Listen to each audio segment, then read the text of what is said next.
तिमीहरूको यो सबै माग पूरा गर्ने हो भने तिमीहरू आफै चुनाव लड्ने, सरकार बनाउने अनि यो सबै कुरा आफैले गर्ने। यहाँभन्दा अर्को उपाय छैन।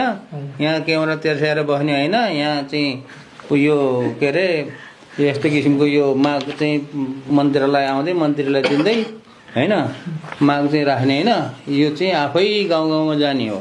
म मेरो चाहिँ यो जेनजी 2 भने होइन, जेनजी 2 को सबै भाइ बहिनीहरूलाई मेरो अनुरोध चाहिँ यही हो। चाहिँ मेरो पनि त माग पुरा गर्नुपर्छ तिमीहरूले। तिमीहरूको माग मात्र पुरा गर्ने होइन। कुरा बुझै खोजेन? मेरो पनि माग छ नि, छ कि छैन?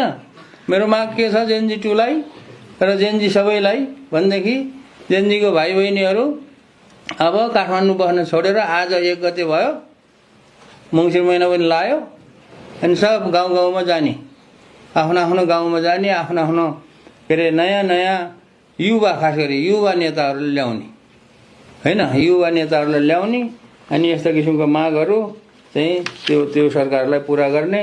अब यसमा सबै मागहरू कोहीमा विचार गर्न सकिन्छ। सबै कुराहरू अहिले चाहिँ सबैलाई के अरे पुरा गर्न सक्दैन। नसक्ने कुरा चाहिँ अहिले नै यहाँ सक्छु भन्न मैले भन्दिनँ।